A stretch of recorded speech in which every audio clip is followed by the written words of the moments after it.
Hello everyone, it's me, Silver Band. Did you guys have a great holiday season? I know I did. And did you happen to get some Bachmann Thomas models for your layout? You did? That's awesome! I'm gonna assume you said yes on that one. But have you ever wanted to take your model railway to a whole new level with DCC, but don't know where to start or what to do? Well, you're in luck, because that's what I'm gonna talk about in this video.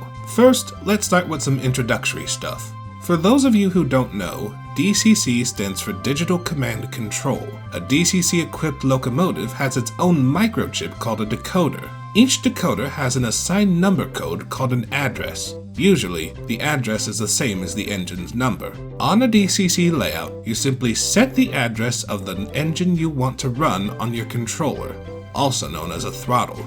The fun thing about DCC is that since each engine has its own address, they can be individually controlled. DCC also gives you access to different settings or functions for your engine, such as lights, sounds, smoke generators, and speed controls. With DCC, you can program your engine however you like. The limit is your imagination. Seems a bit overwhelming, right? I was overwhelmed a bit too when I first started out. Now, you're probably wondering, well, golly gee willikers, this sounds fun. I want to run my Bachmann Thomas engines on DCC too. Well, there's a few things you need to know first. When it comes to model trains, they're either DCC ready or they're not. Most of the big manufacturers make their engines DCC ready. All you have to do is remove the engine shell, remove the dummy plug, and plug in the decoder, and you're off and ready to go. When it comes to Bachmann's Thomas range, they aren't DCC ready. Not to worry, however. All that means is that installing a decoder into one of these will take a few extra steps. This is what we call hardwiring. For this tutorial, I'm going to be installing a decoder into this Thomas model here. We're only going to be doing the most basic of basic DCC installation, so no lights or sound or anything fancy like that. Before you get started, you're gonna need a few things. Firstly, we'll need the right decoder. For the Thomas engines, I'd recommend using Digitrax decoders like this DZ126, which we will be using for this tutorial. You'll also need a soldering iron and electrical solder to connect the wires. I recommend this 15-watt iron from Radio Shack. Unfortunately, before I was able to do any soldering for this video, my soldering iron conked out on me. So I went out and got this 30-watt iron, which will do the job just as well. Be careful though, because these things get stupid hot.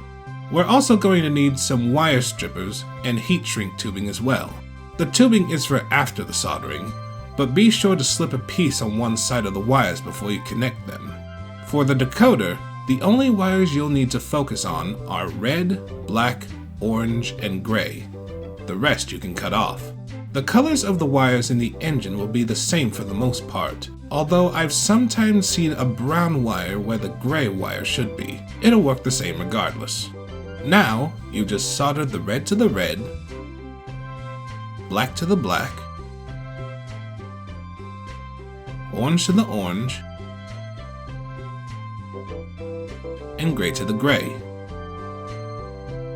Slip the shrink tubing up to the soldered bit and let the heat of the iron shrink it down. Lastly, you'll want to test to see if everything is hooked up correctly. All decoders are preset to the address 03. If it runs, then you've done everything right. If you're not comfortable with soldering at first, I recommend getting some spare wire and practicing using that. Once you feel comfortable, then try it with your engine. And that's pretty much the gist of it. I hope this tutorial was helpful to you, and I can't wait to see how your projects turn out. Like and subscribe please and thank you, and I'll see you next time.